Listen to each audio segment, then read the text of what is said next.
नमस्कार दोस्तों, आप सभी का स्वागत है हमारे यूट्यूब चैनल मजाकिया मैथ में। तो हमारा आज का जो सवाल है क्वेश्चन नंबर 12 है आपका। 12 में ये बोल रहा है कि जो T1 T2 है ना, और T1 जो है समान समरूप है किसके, T2 के समरूप है। तो इसको कैसे हम लोग सिद्ध करेंगे, ज़रा इसको आसानी से देखिएगा भाई साहब, क्योंकि हम हर एक क्वेश्चन को ईजिली सर ऐसे ऐसे ख़त्म कर रहे हैं। क्यों ख़त्म कर रहे हैं ना? बिल्कुल सर। तो चलिए हम लोग बात करें सर स्वतुल्य के बारे में। किसके बारे में? स्वतुल्य के बारे में। तो स्वतुल्य के बारे में हमने बताया था आपको कि क्या करना है सर, T1 ही लेना है दोनों में। T1 के क्या है, समरूप है। अरे कि T1 क्या है, T1 के समरूप है। यानी कि ऊपर वाला स्टेटमेंट स्वयं इसी तरह से क्या कर देना है, आपको लिख देना है स्टेटमेंट जो दिया गया है। ठीक है, तो क्या कोई भी जो त्रिभुज होता है वो अपने आप में समरूप होता है। जैसे कि एक त्रिभुज हमने लिया, ठीक है, ये आपका त्रिभुज है। क्या ये त्रिभुज जो होगा एक ऐसा ही त्रिभुज, मतलब ये T1 है और ये भी क्या है, T1 है।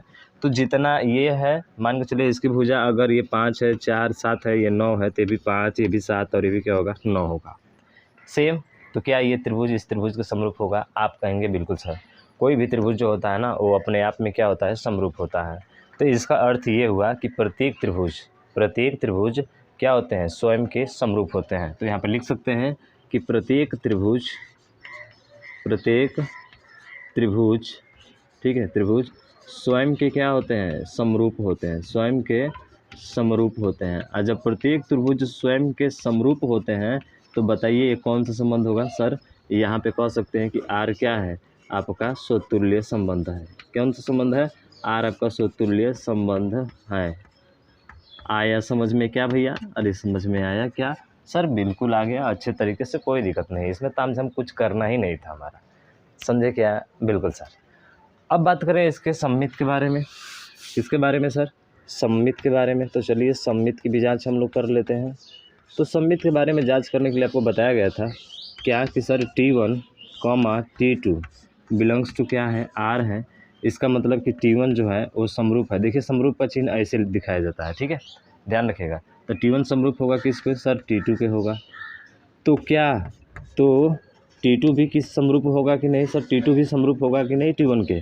आप कहेंगे बिल्कुल सर, यह कथन क्या है, यह जी हाँ, यह जी हाँ T2 कमा, अरे T2 कमा T1 बिलोंग्स टू क्या होगा आपका सर? R होगा। अतः R क्या है, सममित संबंध है। अतः R सममित संबंध है। सिंपल सी बात है सर, सममित की जांच तो बहुत आसान है, कोई दिक्कत नहीं है। सममित की जांच हो यार, किसी के भी जांच हो, आसानी से कर लेंगे। जब T1 T2 का समरूप है तो क्या T2 T1 का समरूप नहीं होगा? आप कहेंगे बिल्कुल सर। समरूप का मतलब होता है दोनों त्रिभुजों की भुजाओं का अनुपात का क्या होना चाहिए, बराबर होना चाहिए। मतलब A/B बराबर B/C बराबर C/A। ठीक है, तीनों के साइडों का अनुपात इक्वल होना चाहिए। तो जब T1 T2 के समरूप है तो भैया T2 भी T1 के क्या होगा, समरूप होगा। तो हम कह सकते हैं तो T2 T1 के क्या होगा, समरूप होगा। जी हाँ, T2 comma T1 belongs to क्या होगा, R। अतः R क्या है, सममित संबंध है। ठीक है, इतना हो गया। तो इतना फटाफट नोट कीजिए, फिर बात करें इसके हम लोग आगे। ठीक है, तो चलिए इसके आगे बात करते हैं सर संक्रामक की जांच। किसकी जांच सर? संक्रामक की जांच। तो हमारा स्वतुल्य भी है, सममित भी है। अब क्या जांच करना है हमको? संक्रामक की जांच करना है। तो चलिए संक्रामक की जांच करते हैं यहाँ पे। तो संक्रामक की जांच कैसे करते हैं हम लोग सर? हम लोग कहते हैं कि सर जैसे कि T1 comma T2 belongs to क्या है, R। इसका मतलब है कि T1 जो है समरूप है, ठीक है, T1 क्या है, समरूप है किसके, T2 के। ये समीकरण नंबर क्या देते थे हम लोग? 1 देते थे। अगला जो करते थे वो मानते थे भाई साहब, उसको मानना पड़ता है। हम खुद बताए थे आपको, याद है ना? क्या करना पड़ता है? हम लोग कहे थे कि सर T2 के अगला वाला नंबर मानेंगे T3, और ये बिलोंग्स टू क्या होगा, R। इसका मतलब हुआ कि सर T2 समरूप होगा किसके, T और 3 के। ठीक है, कोई दिक्कत सर? कोई दिक्कत नहीं। इसको समीकरण नंबर 2 मानते थे हम लोग। अब समीकरण 1 व 2 से, यानी कि कथन 1 व 2 से, कथन 1 व 2 से, तो कथन 1 व 2 से देखेंगे कि T1 T2 के समरूप है। T2 किसके समरूप है? T3 के। तो आप कह सकते हैं समीकरण 1 व 2 से T1 समरूप है T2 के, और T2 समरूप है किसके सर? T3 के समरूप है। ठीक है, ये वाला स्टेटमेंट आपको दिया है, T1 समरूप है T2 के, T2 समरूप है T3 के। अतः कह सकते हैं कि अतः T1 भी किसके समरूप होगा सर, T3 के समरूप होगा। किसके समरूप होगा? अतः T1 जो होगा आपका समरूप होगा किसके? T3 के। इसका मतलब क्या हुआ कि sir T1 comma T3 belongs to क्या हो जाएगा? R हो जाएगा। अतः R क्या है? संक्रामक संबंध है। अतः R क्या है आपका? संक्रामक संबंध है। अतः R क्या है? संक्रामक है। समझ में आ गया क्या? तो संक्रामक है, इसका मतलब क्या हुआ कि सर R स्वतुल्य है।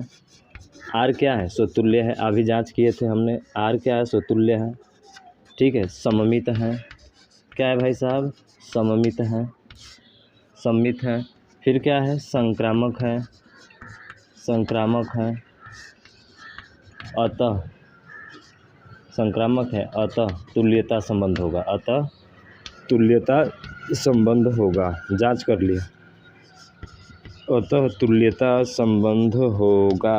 अरे बोलो भैया, समझ में आ गया क्या? सर आ गया। पहला स्टेटमेंट जो दिया था उसको हमने ऐसे हल कर लिया ना। ठीक है, फिर आगे जब क्वेश्चन पढ़ेंगे तो आगे क्वेश्चन में क्या बोला गया है ज़रा उसको ध्यान से देखिएगा। ठीक है, चलिए पहले इतना जो है अच्छे से लिखिए। आप समझ में नहीं आता है तो भैया ज़रूर बताइएगा हमको। ठीक है, कमेंट करके। ये नहीं कि ऐसे फालतू में पढ़ते जाए काम होता जाएगा, नहीं, ऐसे काम चलने वाला नहीं है। ठीक है, चलिए इतना उतारिए जल्दी से। चलिए तो इसको मिटाते हैं। अभी आगे और क्वेश्चन में बोला गया है, देखिए क्या बोला गया है यहाँ पर। आगे क्वेश्चन में कह रहा है ना कि 3, 4, 5 वाले समकोण त्रिभुज, 3, 4, 5 वाले। तो चलिए समकोण त्रिभुज बनाइए। सर ये समकोण त्रिभुज हो गया। ये कितना है? 3 है, 4 है और ये कितना है? 5 है। ठीक है, समकोण त्रिभुज। ये T1 है। क्या है ये सर T1 है। ये T2 है और एक और त्रिभुज है इसमें जिसका नाम है T3। ठीक है, 3, 4, 5 हो गया सर। 3, 4 और 5 हो गया। ठीक है, उसके बाद से बात करें और दिया 5, 12, 13। तो ये हो गया 5, ये हो गया 12 और ये हो गया 13। सीक्वेंस से आपको नंबर देना है, ये ध्यान रखिएगा। ठीक है, फिर है 6, 8 और 10। तो ये 6 हो गया, ये 8 हो गया और ये कितना हो गया? 10 हो गया। ठीक है, और आप सभी को और हमको पता है कि समरूप त्रिभुज कब होता है? जब दोनों त्रिभुजों की भुजाओं का अनुपात बराबर होता है।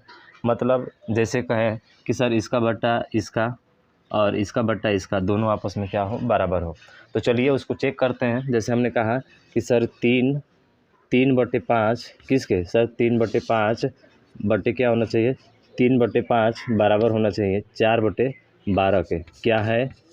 4/12 बराबर होना चाहिए। ठीक है, 5 किसके? तो सर 5 लास्ट वाले के साथ 13 के। क्या ये बराबर है? सर ये बराबर नहीं है। इसका मतलब कि T1 और T2 कभी भी समरूप नहीं हो सकता है।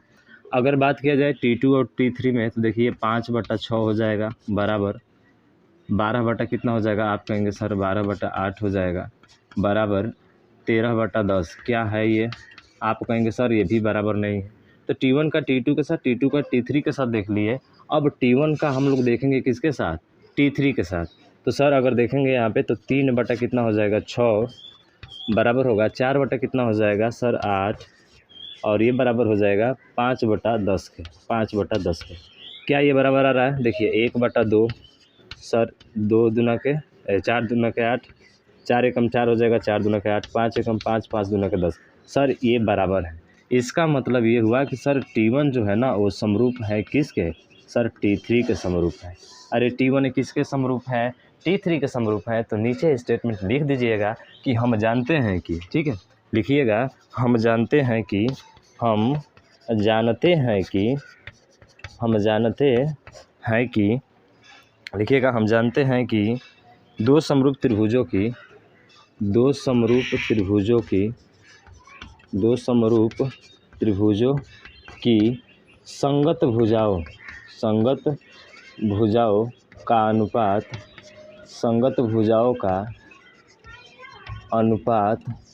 दो त्रिभुजों की संगत भुजाओं का अनुपात क्या होता है? बराबर होता है। तो किसका बराबर आ रहा है सर? 1/2 बराबर 1/2 बराबर 1/2।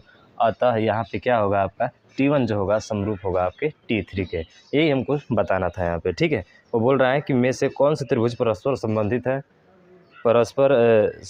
तो आपके संबंधित किससे है सर, T1 T3 का क्या होगा, समरूप हो जाएगा। और ये क्वेश्चन आपका होता है ख़त्म। ठीक है, इसका सलूशन यहीं तक था आपका, और अच्छे से समझ में आ गया होगा। कहीं कोई दिक्कत? सर कोई दिक्कत नहीं है, आसानी से समझ में आ गया कि हम जानते भी हैं कि दो समरूप त्रिभुज की संगत भुजाओं का अनुपात सदैव क्या होता है, बराबर होता है। अतः T1 T2 का क्या होगा, T1 T3 का क्या होगा, समरूप होगा। तो मिलते हैं हम लोग नेक्स्ट क्वेश्चन के साथ नेक्स्ट वीडियो में। और मैं आपसे उम्मीद करता हूँ कि ज़रूर पसंद आया होगा, तो इसको ज़्यादा से ज़्यादा शेयर कीजिएगा, और अभी तक चैनल को सब्सक्राइब नहीं किया तो सब्सक्राइब जरूर करेंगे। ठीक है, तो मिलते हैं हम नेक्स्ट वीडियो में, तब तक के लिए जय हिंद, जय भारत।